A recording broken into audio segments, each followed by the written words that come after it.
Et salut, moi c'est Caro et vous êtes sur la chaîne Toi-même tu crées. Sur cette chaîne, on se parle principalement de tricot et de couture. Et aujourd'hui, on se retrouve pour un podcast couture.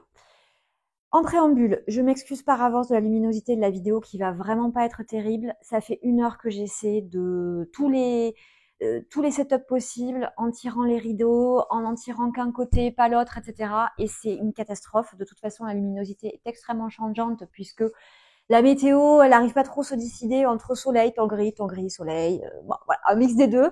Donc bon, bref, je pense que je vais pas arriver à faire mieux. Vraiment, je suis désolée parce que la luminosité, elle va changer toute la vidéo. Ça va vraiment pas être terrible.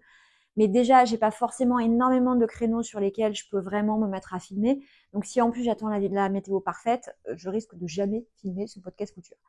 Voilà, donc vraiment désolée, j'espère que ça vous embêtera quand même pas trop et que ça vous permettra quand même de voir les ouvrages terminés et que ça vous permettra quand même de passer un bon moment.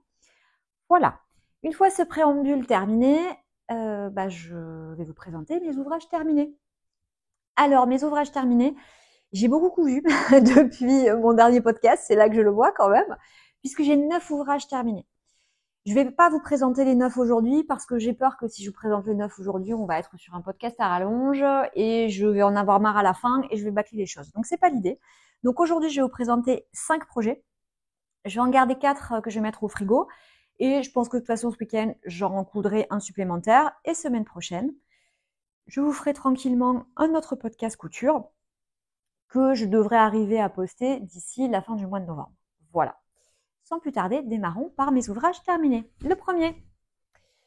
Si vous avez regardé mes Vlogtober, vous l'avez vu. Voilà. Mon premier, c'est une veste Friday. Alors cette veste Friday, on est complètement dans un esprit Chanel, que ce soit au niveau du patron ou au niveau du tissu.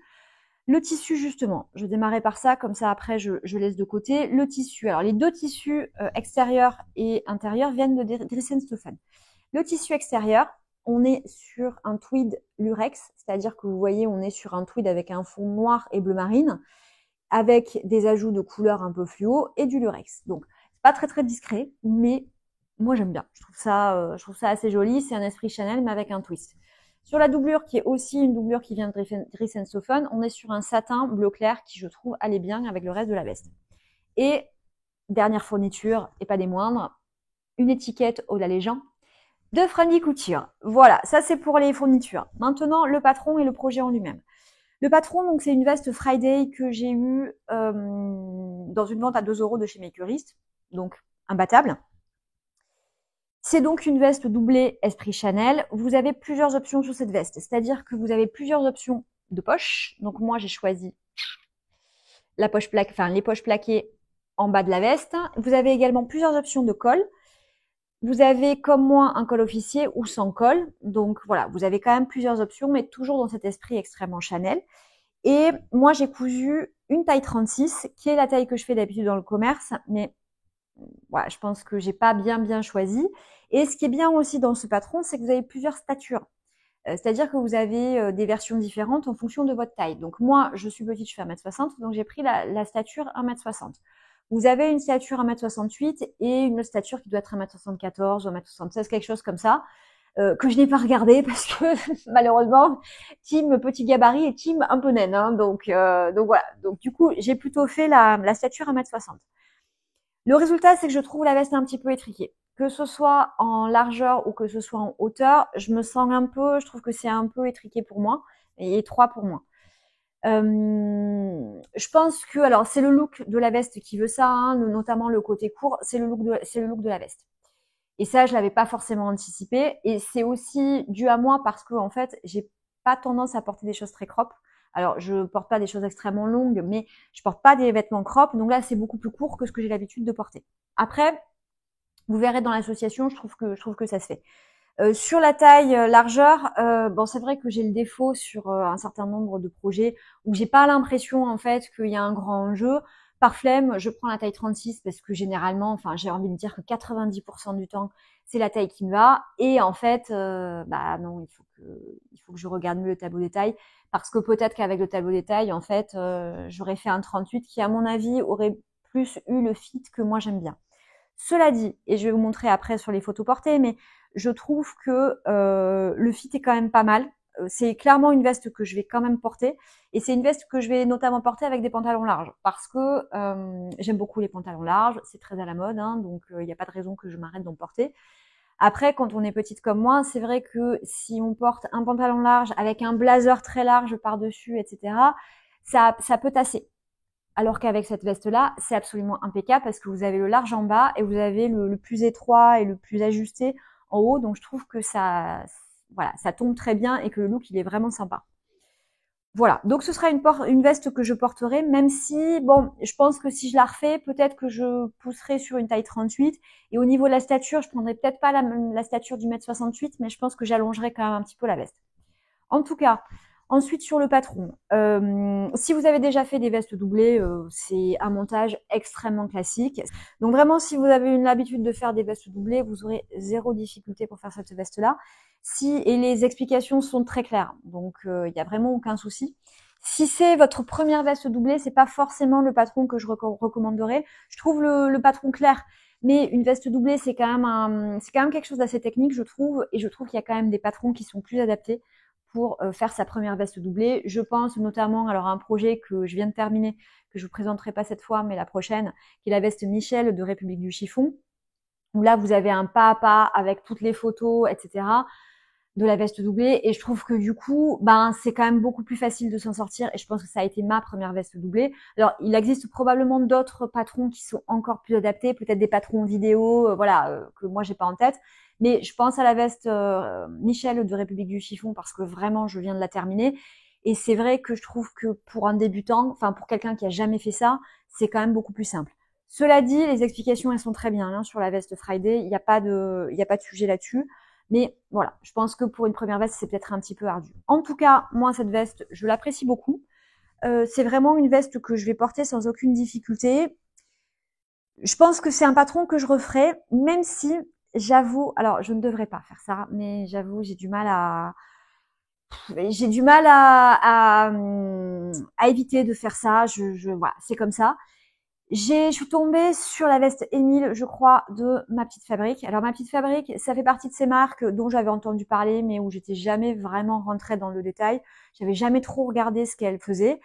Et en fait, je ne sais plus pourquoi, j'ai regardé, et en fait, je pense que j'ai 3-4 patrons que j'ai envie d'acheter, et notamment la veste Émile, qui est vraiment pareil sur cet esprit Chanel, etc. Mais le fit a l'air un petit peu mieux de correspondre à ce que je cherche. Il y a encore plus d'options que sur celle-ci. Ma Petite Fabrique, en tout cas, alors j'ai jamais cousu, enfin j'ai pas encore acheté le patron, donc j'ai jamais cousu de patron de Ma Petite Fabrique. Mais l'impression que j'ai eue, c'est que ce sont des patrons sur lesquels il y a énormément d'options. Donc voilà, donc je pense que on va pas tarder à acheter 2-3 patrons de Ma Petite Fabrique parce que vraiment j'ai trouvé ça très joli, et j'ai trouvé qu'effectivement on est sur des patrons intemporels, voilà ce que j'aime bien, intemporels mais avec plein d'options, c'est-à-dire des choses qu'on va pouvoir faire durer dans le temps. J'en profite. Si vous avez déjà cousu des patrons de Ma Petite Fabrique, je veux bien que vous me disiez ce que vous en avez pensé, si vous trouvez qu'ils sont bien taillés, que les explications sont bien, etc. Parce que c'est toujours compliqué. On a tendance à craquer pour le fit d'un patron. Après, toutes les marques se valent pas. Hein, toutes les marques se valent pas sur le patronage en lui-même. Et après, sur les explications. Alors, je commence à avoir un peu d'expérience, donc je peux arriver à m'en sortir avec des explications qui sont pas au top. Même si sur des projets extrêmement complexes, peut-être pas. Mais bon, voilà, sur une petite veste, je devrais m'en sortir. Mais je suis quand même preneuse de vos avis. Voilà. En tout cas, c'était mon premier projet que je voulais vous présenter. Et je vous laisse maintenant avec la vidéo portée.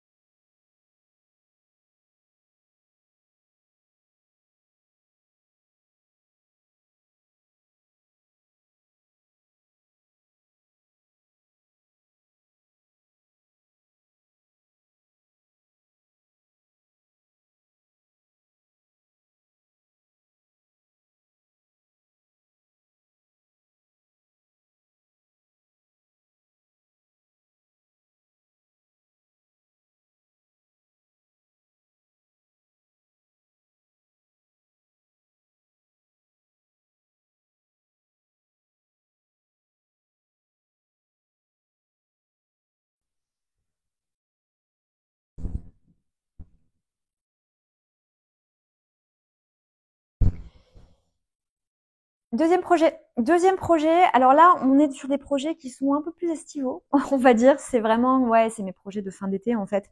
Donc, je pense que la plupart, je pourrais pas forcément les porter là, peut-être un ou deux, mais voilà.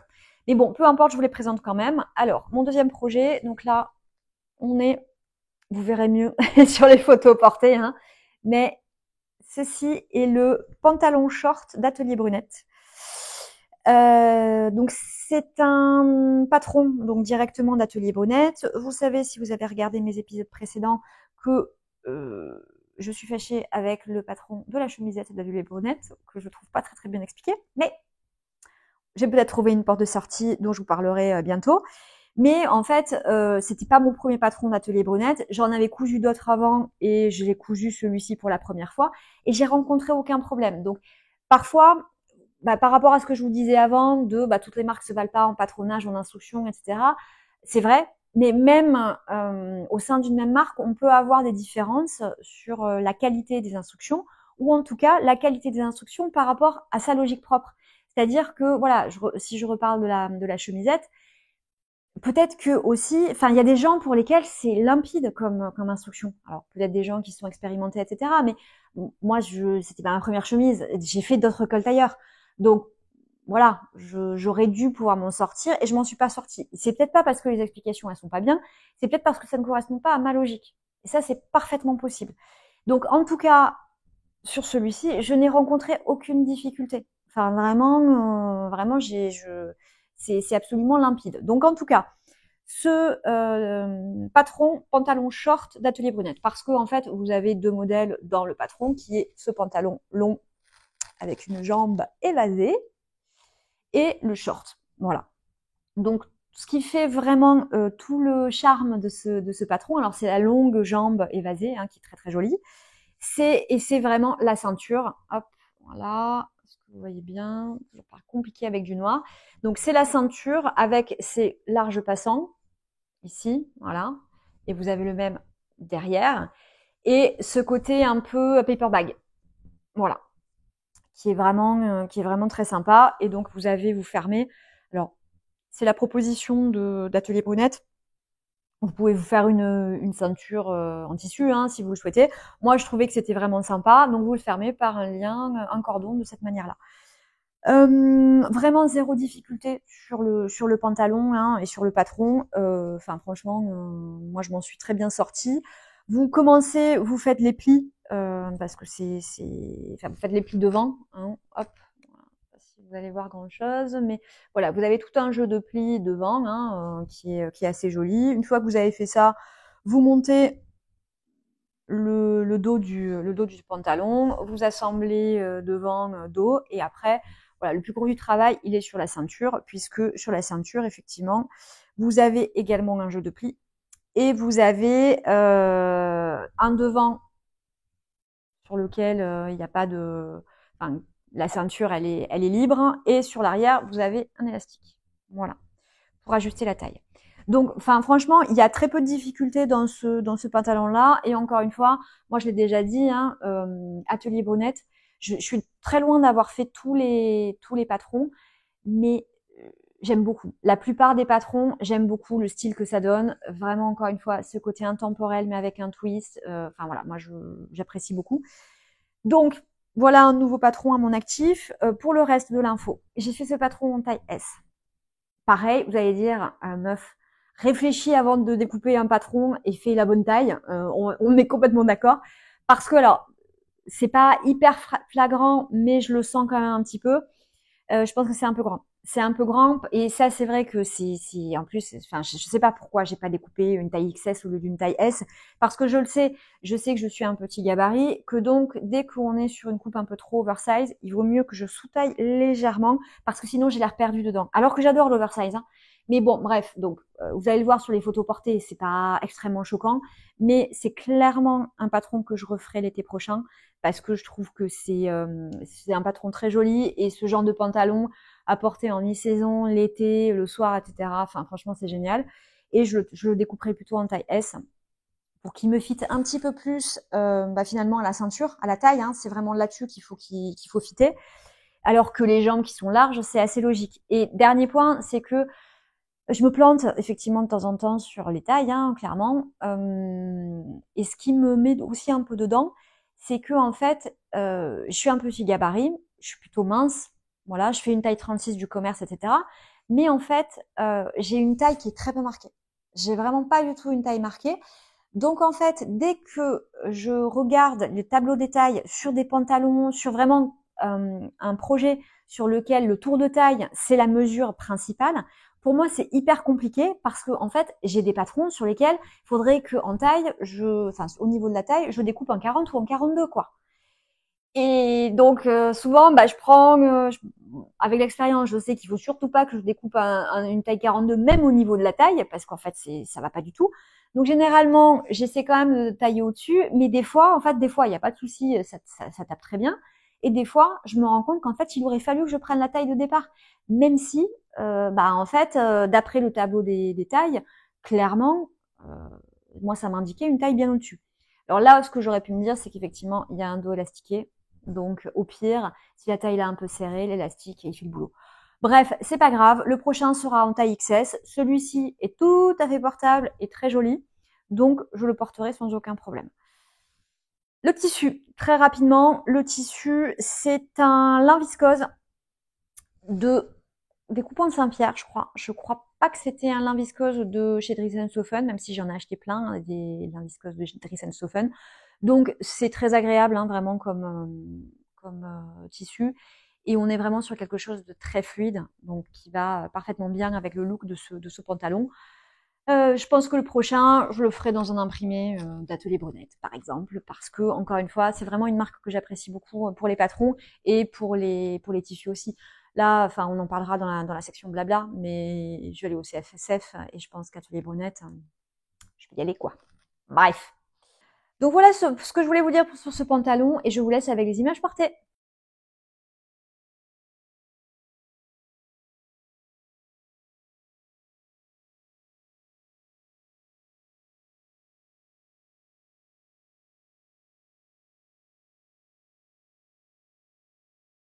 Alors troisième projet, donc c'est un projet alors qui est plutôt effectivement pour les beaux jours que je pourrais porter cet hiver si je trouvais enfin une paire de bottes parce que ça fait plusieurs années que je cherche une paire de bottes, du commerce. Hein.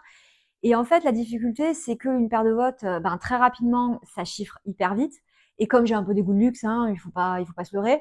En fait, les paires de bottes qui me plaisent, elles coûtent 300 balles. Bon, je suis pas sûre d'avoir envie de mettre 300 balles dans une paire de bottes, très honnêtement, et je suis pas sûre de rentabiliser une paire de bottes à 300 balles, parce que c'est pas non plus quelque chose que je vais porter 3 fois par semaine. Donc j'ai quand même un peu d'escrupules. J'ai des goûts de luxe, mais je suis un peu radine, donc voilà, donc j'ai un peu de scrupules là-dessus. Et c'est vrai que les bottes moins chères que j'ai trouvées, souvent, voilà, elles me plaisent pas, c'est pas du cuir, ou enfin bon, bref. Donc pour l'instant, j'ai pas trouvé mon bonheur, donc on verra si cette année je trouve mon bonheur ou pas. Sinon, c'est pas grave, cette jupe, je la porterai en attendant, enfin, quand les beaux jours arriveront. Bon, c'est comme ça, c'est pas très grave. En tout cas, je vous la présente tout de suite. Cette jupe, c'est cette beauté, je la trouve magnifique. Hein. Alors là, franchement, je suis désolée, mais je la trouve absolument magnifique. C'est une jupe loup d'Apolline Pattern que j'ai allongée par rapport au patron d'origine pour en faire une jupe longue. Alors, le patron loup d'Apolline Pattern, alors j'aime beaucoup les patrons d'Apolline Pattern, que je trouve, voilà, toujours pareil, effectivement très mode, très petite fille sage, mais en même temps avec un twist d'originalité, donc c'est plutôt des patrons que j'aime beaucoup. Et cette jupe loup, j'en ai fait 4 ou 5 facile. Des plus courtes, des plus longues, enfin voilà, vraiment, c'est une jupe que j'aime beaucoup coudre. Ça fait partie de mes patrons que j'ai cousu un certain nombre de fois. La jupe loup, en gros, donc c'est pas très compliqué. Hein, c'est une jupe asymétrique puisque, hop, si vous le voyez, effectivement, le boutonnage, il est sur le côté. Et effectivement, tout le twist, c'est une patte de boutonnage, hop, qui est fermée jusqu'à mi-cuisse, on va dire. Et après, vous avez cette fente-là qui reste ouverte. Alors, qui est pas ouverte, évidemment, quand vous tenez debout, voilà, mais qui s'ouvre quand vous marchez. Donc, ce qui est très joli et ce qui est très agréable l'été. Parce que ça respire, voilà. Donc, dans la constitution, c'est très simple. Hein. Vous avez un pan de dos vous avez 2 pans de devant qui sont à des tailles différentes puisque la jupe est asymétrique. Vous assemblez tout ça, vous froncez tout ça et vous placez une ceinture, voilà, sur tout le tour. Voilà. Et évidemment, alors je ne l'ai pas précisé, mais avant d'assembler, vous avez constitué votre patte de boutonnage, hein, ici, voilà, sur toute la longueur. Voilà. Et après, il ne vous reste plus qu'à faire vos boutonnières et à placer vos boutons. Voilà, et c'est terminé. Alors, il y a aussi, sur la jupe loup d'Apolline Pattern, il y a aussi une version doublée. Moi, j'ai pas doublé, mais vous pouvez doubler votre jupe. Donc, vraiment, c'est un patron qui présente aucune difficulté et qui fait son petit effet, je trouve. Ce qui fait son petit effet aussi, je trouve, sur cette réalisation-là, c'est le tissu. C'est un tissu que j'adore. C'est un tissu de cousette qui n'est plus en stock, malheureusement. J'ai cherché partout. Hein. J'ai cherché partout parce que j'aurais bien aimé me refaire autre chose dans ce tissu que je trouve absolument magnifique. Vraiment, je pense que c'est un de mes tissus, un de mes imprimés préférés jamais achetés. Et en plus, les viscoses de chez Cousette, elles sont très très agréables. Alors, c'est cher, hein. On est dans les mêmes eaux que Atelier Brunette, etc. Donc, on n'est pas dans du tissu à 10 € le mètre. On n'est pas dans le lin viscose des coupons de Savière qui a dû me coûter moins de 10 € le mètre. On n'est pas dans le l'Urex Dressenstoffen qui, pareil, m'a largement coûté moins de 10 € le mètre. Mais bon, j'aime bien mixer les deux.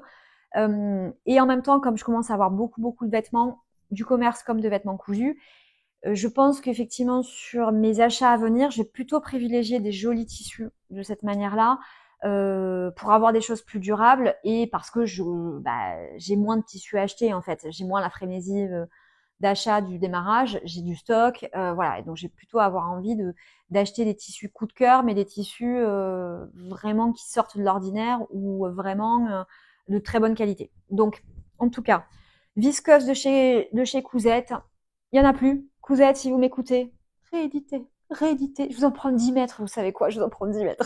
Voilà. Bref, donc tissu viscose de chez Cousette et je leur ai associé. Donc ça, ce sont des boutons d'Oti d'Atelier Brunette en couleur dahlia puisque c'est exactement la couleur. Voilà, d'ici.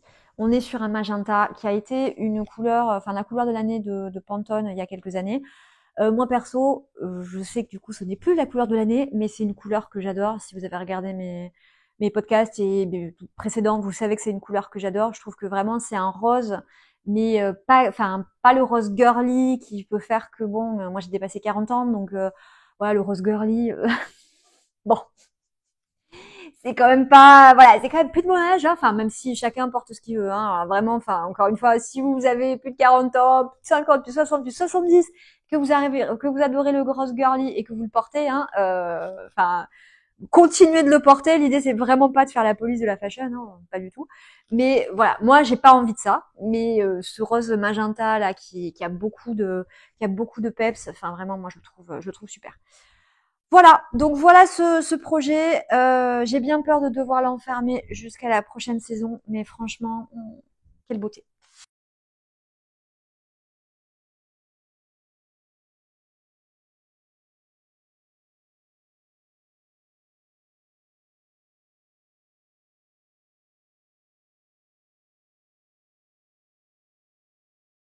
Comme il me restait un petit peu de tissu et que c'est un tissu, comme vous l'avez compris, que j'ai adoré, donc je l'ai rentabilisé jusqu'au dernier centimètre. Voilà, faute de pouvoir en racheter, j'ai acheté. J'ai découpé dedans hop, je vous cherche l'envers et l'endroit en fait, c'est mon problème. Voilà. J'ai découpé une blouse pitchounette de Cousette, justement. Alors la blouse pitchounette, c'est une blouse qui enchaîne les trames, donc comme cette viscose. Et donc tout le principe, c'est une blouse qui est très simple puisque vous avez vraiment un pan devant, un pan de dos. Les manches, elles sont vraiment raglan, elles sont prises dans le devant et dans le dos. Il n'y a pas de pièce pour les manches. Et en fait, tout le twist de ce patron, c'est vraiment l'encolure. L'encolure où en gros vous faites un grand volant que vous venez froncer et que vous venez appliquer à l'encolure devant et dos et vous faites une propreté avec un biais à l'intérieur, voilà, qui permet d'avoir aucune couture apparente, etc. Bon, L'encolure, elle se place pas toujours hyper bien. C'est pas mon premier, hein. C'est pas mon premier. J'ai fait des robes, voilà. Je trouve que c'est très féminin comme portée. Mais bon, l'encolure des fois, voilà, elle se balade un peu. Bon là, sur le cintre, c'est extrêmement compliqué. De toute façon, vous allez voir les photos portées après, donc il y a pas de souci. Mais voilà, sur le cintre, ça se barre, etc. En tout cas, voilà, patron très bien expliqué. Alors cousette, c'est pas pour le coup pareil. J'ai fait plusieurs patrons de cousettes. C'est pas toujours les mieux expliqués de la terre. Pour moi, je trouve pas que on soit sur des explications qui soient faux folles. Après, alors il y a l'essentiel et on s'en sort très bien, mais je mettrai pas ça dans mon top des patrons les mieux expliqués, clairement pas. Mais bon, bref. En tout cas, je m'en suis sortie et je pense que c'est quand même un projet assez simple, donc tout le monde peut s'en sortir. Et je trouve que c'est vraiment un projet qui fait son petit effet encore plus dans cette viscose, assez magnifique. Voilà, je vous laisse le projet porter.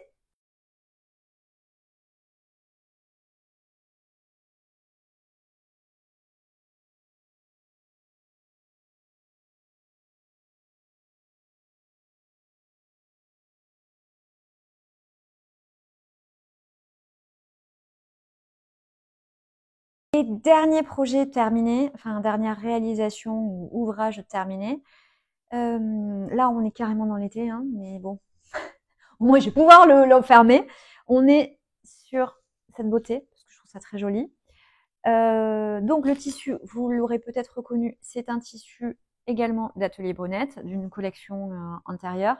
Il m'en reste un coupon, donc on n'est pas à l'abri d'une petite chemise dans pas trop longtemps.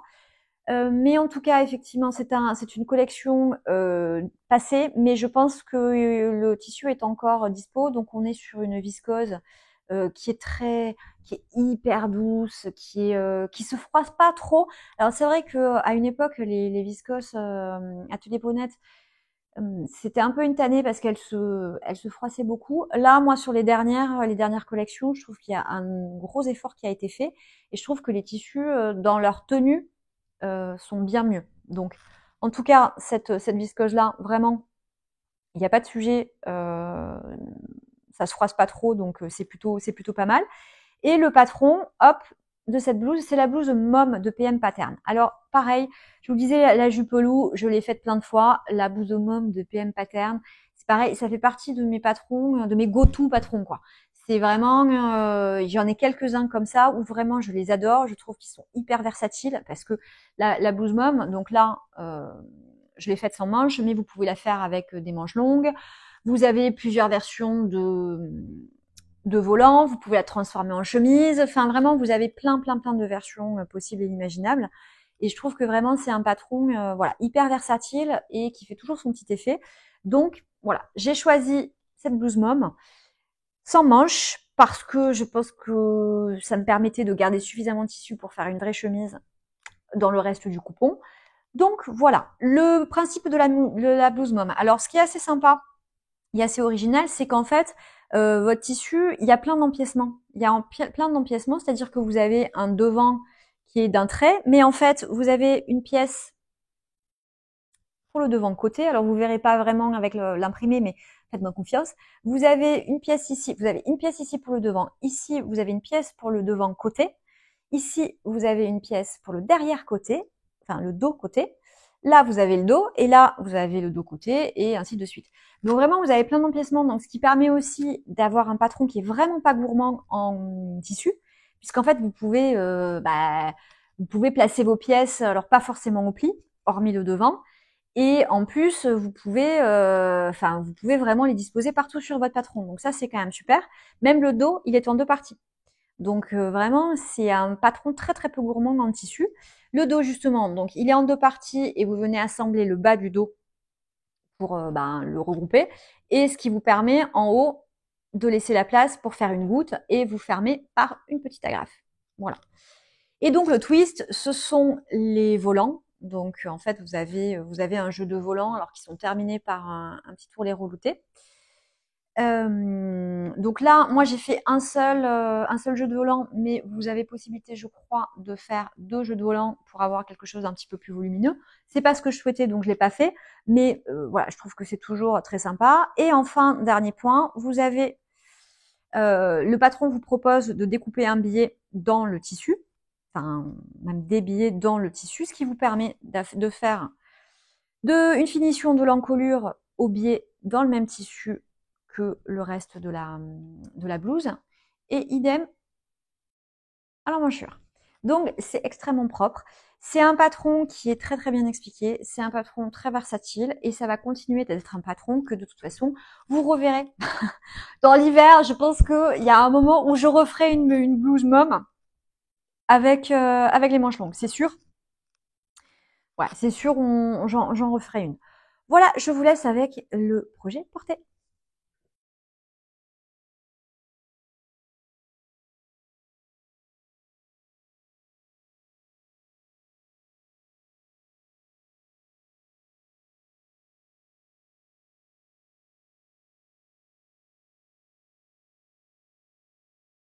J'en ai fini pour la partie des réalisations et des ouvrages terminés. Petite partie blabla sur 2-3 petites choses. Donc comme je vous disais, je vais vous retrouver assez rapidement avec un podcast couture supplémentaire pour vous montrer mes autres projets terminés. Moi, juste pour vous détailler un petit peu mon organisation, la manière dont je procède, c'est que je découpe 4 à 5 projets en même temps. Parce que alors je dispose pas vraiment d'un espace dédié à la couture, donc je peux pas laisser mes machines, etc. Donc moi j'aime bien effectivement caler les mêmes choses en même temps. Donc je découpe 4 à 5 projets. Ce que je fais également, c'est que je découpe en même temps des projets qui ont des fils de surjeteuse équivalents. J'ai une baby lock, donc l'enfilage de la surjeteuse est pas extrêmement compliqué. J'ai une baby lock à air comprimé, donc ça va, on a fait plus compliqué. Cela dit, c'est quand même pénible de changer ces fils de surjeteuse, donc ben voilà, là vous voyez tous les projets que je vous ai présentés, mes fils de surjeteuse c'était les mêmes, c'était du bleu marine. Voilà, donc j'ai tout fait en bleu marine. Et bah là, je pense qu'il faut que je change pour du noir. Donc j'ai fait bien 7-8 projets en bleu marine. Donc je fais toujours comme ça. Alors bah ça fait que dans les podcasts vous allez souvent voir des thématiques de couleurs sans le vouloir, mais c'est un petit peu comme ça que je procède. Donc là, clairement, il me reste encore 2 projets découpés que je vais devoir coudre avant de lancer une nouvelle session de découpage de projets. Donc en tout cas, on se retrouvera, je pense, dans les 15 jours qui arrivent avec un nouveau podcast couture avec le reste de mes ouvrages terminés. Et voilà. Et voilà. La deuxième chose dont je voulais vous parler, c'est de faire un petit point sur le CSF, puisque fin novembre, il y a le CSF, que exceptionnellement, j'ai réussi à caler mes rendez-vous pro pile au moment du CSF à Paris. Donc, ce qui va me permettre effectivement d'aller à Paris, de bosser la journée et d'aller faire la nocturne du jeudi. Voilà. Donc, dans ce que j'ai repéré, comme je vous disais, je vais aller chez Atelier Brunette. Alors, j'ai repéré, je vais vous mettre ici les petites choses que j'ai repérées. J'ai repéré la viscose de leur dernière collection. Voilà, elle me plaît beaucoup, donc ça j'ai repéré. J'ai aussi beaucoup repéré, alors moi ce que j'aime beaucoup chez Atelier Brunette, c'est leur gabardine, mais plutôt light. Je trouve que les gabardines, les vraies gabardines normales, entre guillemets, alors elles passent bien pour des vestes, mais alors pour des pantalons, moi j'aime pas du tout, je trouve que c'est trop épais pour moi. Je me sens pas bien dedans, alors que la gabardine light, c'est parfait. Et donc j'avoue que les nouveaux coloris verts là, ils me font quand même super envie. Donc peut-être qu'il y aura un petit craquage sur cette gabardine là. Voilà, je ne sais pas encore. Mais voilà, à minima, je pense qu'il y aura ces 2 sujets-là. Dans ce que j'ai repéré aussi, et j'ai vraiment pas terminé de faire le tour de ce que je voulais, mais je vous en avais parlé déjà, j'ai repéré la maison naïve où vraiment il y a plusieurs tissus, enfin en fait, pas il y a plusieurs tissus, il y a tous les tissus qui me font de l'œil, tous, voilà. Bon, je vais pas pouvoir tout acheter, donc ce que je me dis, ce coton matelassé là, qui vient de revenir en stock. Donc je me dis, est-ce que je le prends avant le CSF? Est-ce que j'attends? J'en sais rien. Je pense que je vais attendre quand même le CSF. Donc ça, pour faire une veste, parce que j'ai 60 vestes. Il m'en faut 61, voyons. Non, je sais pas compter, mais on doit pas être loin. Donc voilà, effectivement, ce coton matelassé là, il me plaît beaucoup, soit pour une veste, soit peut-être un petit gilet, puisque j'ai le gilet Anouk de Jolie Lab qui pourrait s'y prêter. Donc peut-être ça. Je pense que je vais aussi acheter un de leurs crêpes. Ils ont des crêpes marocains. Alors, Je vais vous mettre là quelques imprimés différents. Alors, ils ont des imprimés, ils ont aussi des unis, ils ont des cotons tissés. Enfin, franchement, je trouve que c'est très, très joli, la Maison Naïve. Ça va dans ce que je vous disais d'acheter peut-être moins de tissu. Alors, même si là, je suis en train de vous faire une déballe de tissu et que en plus, je vous ai posté juste avant un haul tissu. Hein. Donc, vous allez vous dire, elle est bien gentille, mais elle arrête pas d'acheter des tissus. Oui, je suis d'accord. Là, j'ai fait une frénésie de tissus. Mais bon, je pense qu'après le CSF, je vais me garder d'acheter des tissus. Voilà, je pense que j'aurai quelques mois sans achat de tissus. Mais en tout cas, effectivement, la Maison Naïve, je trouve que ça va vraiment dans mon idée d'avoir des tissus qui sont vraiment très jolis et dont je vais pas me lasser. Enfin, en tout cas, voilà, pas dans les 3-4 ans à venir. Donc voilà. Donc de toute façon, moi je vous filmerai un petit peu ce que j'ai acheté au CSF. Il y aura aussi des choses tricot, hein, je pense que j'achèterai. Mais bon, on verra, on n'y est pas encore. Et voilà. Alors, dernier sujet que je voulais aborder avec vous. Peut-être que parmi vous, il y a des tricoteuses. S'il y a des tricoteuses, vous connaissez sûrement Clément de Monsieur Knitting, qui en fait a lancé une espèce de challenge qui s'appelle Tire-laine. Alors, l'idée du challenge Tire-laine, c'est de cagnoter en tricotant. Voilà. Donc, ce qui est quand même vachement sympa. Parce qu'on aime tricoter ou, on va le voir, on aime coudre. Donc, le principe, il est très simple.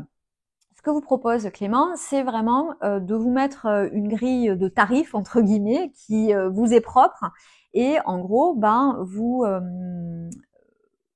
vous fixez un prix à épargner, enfin un montant à épargner en fonction de certaines actions. Donc par exemple, quand vous terminez une nouvelle pelote, vous cagnotez 1 euro. Quand vous terminez un ouvrage, vous cagnotez 2 euros. Quand vous castonnez un nouvel ouvrage, vous cagnotez 2 euros. Donc moi j'ai décidé de participer à ce challenge-là parce que c'est vachement sympa. C'est un challenge donc qui démarre du 1er novembre et qui se termine au 30 septembre 2025. Et donc, ce qui permet effectivement de se constituer une vraie cagnotte pour le Knit It et ou pour le CSF et pour craquer. Donc, je trouve que l'idée, elle est super. Et clairement, c'est quelque chose que j'ai déjà lancé sur la partie tricot. Donc, je vous invite à aller voir la vidéo de Clément et je vous la mettrai en barre d'infos qui explique tout ça. Et je me suis dit, pourquoi pas faire la même chose sur la couture. Je trouve que c'est vachement sympa. Alors, j'ai filmé cette partie de vidéo. J'ai quand même envoyé un message à Clément pour lui demander si ça ne le dérangeait pas que je lui pique totalement son idée, totalement son challenge et que juste j'appelle ça la tire-tissu. Hein, voilà. Donc si Clément me dit que ça le gêne et si Clément me dit que Clément me répond pas, j'enlèverai cette partie au montage. Tant pis. Voilà, l'idée c'est pas de s'approprier les idées des autres si ça les embête, et si ça l'embête pas et qu'il me répond que pour lui c'est ok, eh bien vous verrez cette partie-là de vidéo. Donc moi ce que je vais faire, c'est effectivement, je vais lancer exactement le même challenge que lui, mais avec le tire-tissu, avec le même principe. Et je me dis que c'est sympa d'être sur les mêmes dates, et ça fait un peu un crossover, vous savez, comme à l'époque des séries là. Donc ça fait un peu un crossover tricot couture, donc je trouve ça plutôt sympa. Hein. Bon voilà. Et donc du coup, je voulais vous proposer pour ceux qui le voudraient de faire ce challenge tire-tissu sur les mêmes dates. Et donc moi, je vais vous dire et je vais vous marquer, je pense, ici les grilles que je me suis faites, mais c'est très propre. Et encore une fois, chacun fait la grille qui lui convient. Alors moi, ce que j'ai mis en couture, parce que les coups sont pas tout à fait les mêmes sur le tricot, et ça, je vous en parlerai dans un prochain podcast tricot qui va arriver la semaine prochaine. Donc, moi, les coûts que j'ai mis pour mon tire-tissu. Alors, pour mon tire-tissu, un ouvrage terminé, c'est 2 euros cagnotés. Donc, ça va aller vite. Un tissu terminé, c'est 1 euro. Alors, pourquoi ce qui coûte le plus cher pour moi, c'est effectivement ce qui est terminé. Parce qu'encore une fois, l'idée, c'est de cagnoter pour acheter des choses en plus. Je manque pas de tissu, hein, je commence même à avoir du mal à tout stocker. Donc pour moi, l'idée d'avoir terminé complètement quelque chose, en fait, ça se récompense plus que le reste. Donc c'est pour ça que effectivement, ce sont les deux taux et les deux montants les plus élevés. Ensuite, il y a plusieurs événements entre guillemets qui vont m'amener à cagnoter 50 centimes. Donc il y a un nouveau tissu entamé. Voilà, que j'ai entamé, mais sur lequel il me reste des chutes qu'il faut que je réutilise. Un patron de mon stage qui est utilisé. Voilà, donc pareil, ça m'encourage entre guillemets à cagnotter et à utiliser les patrons de mon stage plutôt que d'acheter des patrons à venir. Et dernier point, c'est si je termine une chute de tissu, ben voilà, là je cagnotte 50 centimes. Voilà. Donc là, sur ce mois de novembre, je suis déjà à 13,50 €. Nous sommes le 9 novembre, donc bah voilà, je trouve que c'est pas si mal. Hein. Si je multiplie par 3, ça va me faire du 30 € par mois. Donc bah l'année prochaine, hein, ça va faire plus de 300 € cette histoire. Donc c'est quand même pas mal comme cagnotage. Voilà. Donc en tout cas, bah écoutez, moi je vais continuer à faire ça et je pense que dans les prochains podcasts, je vous donnerai le montant à jour de ma cagnotte. Je mets en place un hashtag tire-tissu qui pourra être utilisé sur Instagram. Si vous ne me suivez pas d'ailleurs, c'est toi-même tu crées, vous pouvez venir me suivre. Et voilà, bah écoutez, j'espère que de toute façon le challenge vous plaira et que bah voilà, et qu'on participera dessus et que bah ça fera plaisir à tout le monde de cagnotter un petit peu de sous et en fait de se dire l'année prochaine, ah ouais non mais super, je peux me faire plaisir parce qu'en fait j'ai cagnoté ça toute l'année. Et oui, dernier point, alors Clément, lui, effectivement, dans ce qu'il propose, il dit, ben, voilà, il a mis en place un bocal, etc. Moi, j'ai jamais de monnaie. J'ai jamais de monnaie, donc si je compte sur le fait d'avoir la monnaie, en fait, je vais jamais cagnotter ce qu'il faut. Donc moi, ce que j'ai prévu, c'est j'ai un petit fichier Excel. On est dit qu'on n'est pas. Hein. Donc j'ai un petit fichier Excel avec où au cours du mois, je vais tout noter. Et en fait, à la fin du mois, je vais voir finalement le montant et le virer sur une cagnotte à part. Sur mon compte bancaire, voilà ce que j'ai prévu. Voilà, c'est tout ce que j'avais à vous dire aujourd'hui, c'est pas mal. Bah écoutez, j'espère que ce podcast vous aura plu. Je vous retrouve de toute façon très vite pour un podcast tricot et pour la suite finalement de mes ouvrages terminés couture. Et ben écoutez, n'hésitez pas à me laisser des commentaires, à me laisser des j'aime si vous avez apprécié ce podcast et on se retrouve très bientôt. Salut!